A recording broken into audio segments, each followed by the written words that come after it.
নমস্কাৰ, মই ৰঞ্জন চৌধুৰী।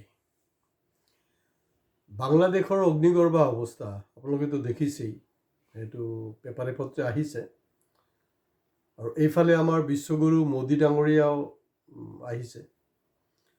মানে এই যে আপোনাৰ গদি মিডিয়া IT চেল আছে নহয়, তেনেকুৱাকৈ এনেকুৱা এটা কেম্পেইনিং কৰি আছে যে বাংলাদেশ তেৰা খেৰ নাই। মানে যেনেকৈ আপোনাৰ অপাৰেশ্যন সিন্দুৰৰ সময়ত একেবাৰে আৰ্মিৰ ড্ৰেছত আপোনাৰ ওলাইছিলে মোদী, এইটোবিলাক চবতো বনোৱা আৰু কোনো যিটো দৰ্পক মানুহ। মই আগৰ এপিছডতো কৈছোঁ, কাৰণ সুব্ৰমণিয়াম স্বামীয়ে কৈছে, মানে জ্যেষ্ঠ নেতা বিজেপিৰ, যে এইটো দৰ্পক হে। তো সেইফালে মানে মোদীক খালি প্ৰমোট কৰা, বাকী দেশ ভাৰ মে যায়, হিন্দু ভাৰ মে যায়, কৈ মতলব নেই। মানে এনেকুৱাকৈ প্ৰমোট যে তেৰা খেৰ নেই, মানে এনেকুৱা, মানে একদম ফাইটাৰ জেট লৈ মানে বাংলাদেশ গৈ পাব নেকি। বাংলাদেশ অহা নাই, তেখেত আহিছে বেংগলত আহিছে। কেলে আহিছে? কাৰণ বেংগলত ইলেকশ্যন আছে। তাত যি ঘটনা হ'ল, মানে সেইটো টোটেলি কণ্ডেমেবল, টোটেল কণ্ডেমেবল। ইয়াত কোনো আৰু বেলেগ আৰু কোনো কথাই নাই।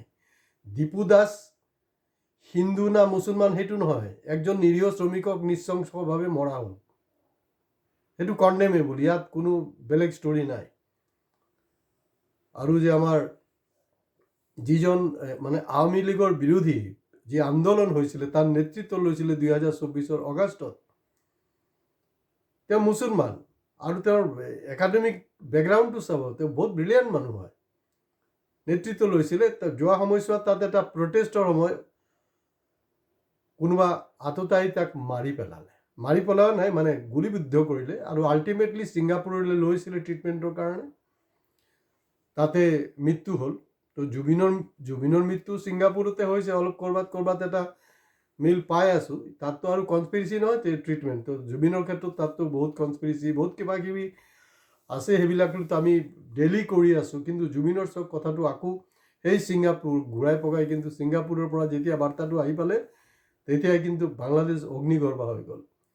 আৰু বাংলাদেশত তেওঁলোকৰ যোনটো ধাৰণা, হয়তো ধাৰণাটোৰ কিবা যুক্তিকতাও থাকিব পাৰে, যে শ্বেখ হাছিনাক ইণ্ডিয়াত পুহি থৈছে 1 বছৰতকৈ অধিক কাল পুহি থৈছে। তো সেইটোলৈতো এটা আন্দেজ থাকিব, তেওঁ সেইটো দেশৰ অপৰাধী। তো কোৰ্টটো আছে, কোৰ্ট কিবা এটা কৰিবতো, তো যি কৰে কৰিব। আৰু তেখেতকতো ইয়াত মানে এনেকৈ ৰখাৰ কথা নহয় ন। মানে ডাবল ষ্টেণ্ডাৰ্ড গেম খেলে। শ্বেখ হাছিনা যিহেতু ধনী মানে মুছলমান হয়, তাৰ কাৰণে আপুনি তেওঁক ইয়াত থৈছে। আৰু ধনী নবাব মুছলমানৰ লগত যেতিয়া মোদীয়ে বাহিৰত দেশত যায়, তেতিয়া আলিংগন কৰে। আৰু দেশৰ যি মুছলমান, তেওঁৰ প্ৰতি তেওঁলোকৰ এটা ঘৃণা, কাৰণ সেইটো তেওঁলোকৰ বেনিফিট। বাংলাদেশৰ যি ঘটনাটো হ'ল, বাংলাদেশৰ ঘটনাটোত কি হৈছে, কাৰণ বিজেপি দল সদায় সেইটোত এডভান্টেজ। এইটো পুলৱামা হওক, যিমান আজি কপতি যিমান ঘটনা য'ত হৈ আছে, আমাৰ পাকিস্তান হওক বাংলাদেশ হওক, তাত চাব সেইটো আল্টিমেট বেনিফিট কিন্তু বিজেপিয়ে লৈ আছে, লয়। সেইটো জানি শুনি কৰে। কাৰণ বিজেপিৰ কণ্ডিশ্যন অসমত বেয়া, হেৰিটো বেয়া। মানে যোৱাবাৰ যিমান ছিট পাইছিলে বেংগলত, তাতকৈ এইবাৰ কম পাব। তো তাত বাছ সেই নেৰেটিভছটো ষ্টাৰ্ট হৈ গ'ল, গোটেই আমি হিন্দু, আৰু ছেকুলাৰিজম কৰি লাভ নাই, হিন্দু চব এক হৈ যাব লাগে। আৰে ভাই বন্ধু, আমিতো একে হৈ আছোঁ বুলি যদিও যোৱা 11 বছৰ মোদী ৰাজত্ব কৰি আছে ন, হিন্দুৰ নামত। কিন্তু মোদী দৰ্পক হয়। দৰ্পকটো সেইটো কাৰণে মই ইষ্টাব্লিছ কৰিবলৈ গৈ আছোঁ, কাৰণ লাষ্ট এপিছডতো কোৱা হৈছিলে যে যদি তাৰ দম আছে, তেখেতে জুবিনৰ সমাধি ক্ষেত্ৰলৈ সাহস যদি আছে, তেতিয়াহ'লে নিশ্চয় যাব। আল্টিমেটলি কিন্তু তেখেত গুৱাহাটীত আহিল, কিন্তু জুবিনৰ সমাধি ক্ষেত্ৰত গৈ সেৱা নজনালে। তেতিয়া বিজেপিৰ সমৰ্থক একজনে ক'লে, না সেইটো তেওঁৰ শ্বিডিউল প্ৰগ্ৰামত নাছিলে। ভাল কথা, ময়ো মানি লৈছোঁ, শ্বিডিউলত নাছিলে, ভেৰি গুড। ইয়াত প্ৰট'কলৰ কথা আছে, ইয়াত ছিকিউৰিটিৰ কথা আছে। এতিয়া ভক্তসকল, গদি মিডিয়াক মই এটা প্ৰশ্ন সুধিব বিচাৰিছোঁ, বিজেপিৰ মানুহকো মই এটা প্ৰশ্ন সুধিব বিচাৰিছিলোঁ, নৱাব শ্বৰীফত তাত যেতিয়া গৈছিলে বিৰিয়ানী খাবলৈ, নাস্তা কৰিবলৈ, তাত কিবা শ্বিডিউলত আছিলে নেকি? কোনো শ্বিডিউলত নাছিলে। প্ৰট'কল ভংগ কৰি তেওঁ তালৈ গৈছে। তাত যদি যাব পাৰে নৱাব শ্বৰীফৰ তাত নাস্তা কৰিবলৈ, বিৰিয়ানী খাবলৈ, তো জুবিনৰ সমাধি ক্ষেত্ৰত আহিবলৈ কি আৰু টান পায়? ইমান টান পোৱাৰতো একো নাই। এতিয়া তাত যোনটো ঘটনা হৈছে, যিজনক মৰা হৈছে, কাৰণ আওয়ামী লীগৰ বিৰুদ্ধে নেতৃত্ব লোৱা সেই ডেকাজনক যেতিয়া আততায়ীয়ে মাৰিলে, তেওঁলোকৰ এটা ধাৰণা হৈছে, ধাৰণাটো খুব স্বাভাৱিক, যে এই গোটেই কিলিঙৰ হেৰিত ইণ্ডিয়া আছে, ইণ্ডিয়াৰ বা মোদী যি হোক, মানে হোৱাট এভাৰ আছে, এইটো স্বাভাৱিক কথা। আপোনাৰ বাংলাদেশতকেতো কানাডাততো আৰু উন্নত এটা দেশ নহয়। তাত যদি আপোনাৰ খালিস্তানীক মাৰি পেলাব পাৰে, এইটোতো অলৰেডি ওলাইছে, যাৰ লগত যিটো কাৰণৰ লগত আমাৰ সম্পৰ্ক বেয়া হৈছে, নোহোৱা নহয়। আৰু বাংলাদেশত যোনটো হৈছে, এইটো সম্পূৰ্ণভাৱে যে আমাৰ কূটনীতি সেইটো কাৰণে জগৰীয়া। কাৰণ দুইজন বিদেশ মন্ত্ৰীত সোমাই থৈছে, জয়শংকৰ, আৰু এক অপদাৰ্থ হ'লগে আপোনাৰ এই আমাৰ পবিত্ৰ মাৰ্ঘেৰিটা। তো সেইবিলাকৰ কূটনীতিৰ কি জ্ঞানটো আছে? খালি কুটু কথা কোৱাটোহে তেওঁলোকৰ কাম, বেলেগতো আৰু কোনো ষ্টৰী নাই। এইসব হৈ আছে নেকি? তো গতিকে কোনো পদ্ধতিটো একচেপ্টেবল নহয়। হয়, আমি জানো যে Awami league is a democratic force, secular force.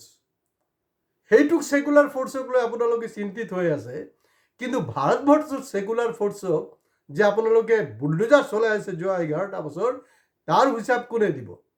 তাত যোনটো হৈছে সেইটো বেয়া কথা, কিন্তু মহম্মদ আকলাখৰ লগত যোনটো কাৰবাৰ হ'ল, সেইটো কি ভাল কথা আছিলে নেকি? বব লিঞ্চিং অকল মুছলমান নহয়, ইণ্ডিয়াত হিন্দু, দলিত, পিছপৰা মানুহৰ ওপৰতো হৈছে। তাতো জ্বলাই দিয়া নাই। বাংলাদেশত ধৰি লওক জ্বলাই দিলে কথাটো একেই, তাত ফাঁচিত লগাই ওলুমিত থৈ দিয়ে, একেই সাদৃশ্য পাব না নাই? আজি যে বাংলাদেশৰ যে আপোনাৰ সাংবাদিক আক্ৰান্ত হৈছে, সেইবিলাক কি হিন্দু আছিলে নেকি? সেইবিলাকতো মুছলমান আছিলে। তো ভাৰতবৰ্ষৰ সৰ্বভাৰতীয় স্তৰত বা আমাৰ চুবুৰীয়া এইটো দেশ, অসমৰ গাত লাগি থকা, তাত সেইটোক লৈ অসমৰ সাংবাদিকবিলাকৰ কোনো প্ৰতিক্ৰিয়া আছে নেকি? প্ৰতিক্ৰিয়া নাই। অসমৰ সাংবাদিকে কি ৰিপৰ্টিং প্লেচ কৰিছে জানেনে? পেপাৰত শিৰোনাম হৈ আছে, মোদী নাকি 35 বাৰতকৈ অধিকবাৰ অসমলৈ আহিছে, আৰু 75 বাৰ নাকি নৰ্থ ইষ্টলৈ আহিছে। এতিয়া মোৰ প্ৰশ্ন হ'ল দৰ্পক মোদী ডাঙৰীয়ালে, যে আপুনি যেতিয়া মণিপুৰ অগ্নিগৰ্ভা হৈ আছিলে, এতিয়া অগ্নিগৰ্ভা, আপুনি মণিপুৰলৈ কেইবাৰ গৈছে? তাতকেও ডাঙৰ কথাটো কি জানেনে? তাতকেও ডাঙৰ কথাটো হ'ল, তেওঁলোকে কৈছে যে ইন্দিৰা গান্ধী নাকি 2বাৰ আহিছিলে।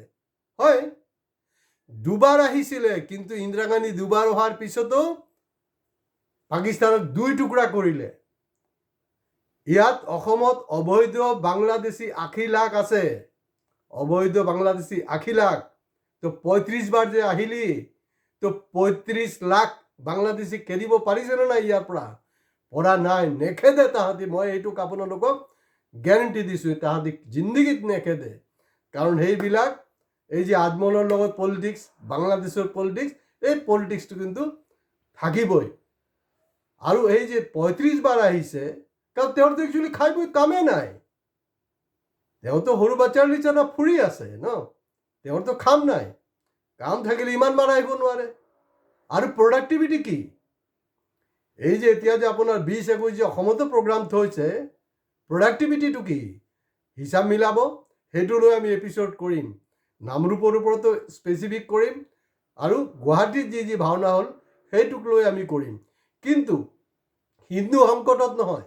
আৰু বিশেষকৈ মই দেখিছোঁ হিন্দু বঙালী, অসমৰ যিকেইটা হিন্দু বঙালী চেচেৰা চামচা হয়, সেইকেইটা মানে একদম হিন্দু সংকটত, এতিয়া আৰু সেকুলাৰিজমৰ কথা নক'ব, তাহাঁতি ভিডিঅ' হেৰি কৰি আছে।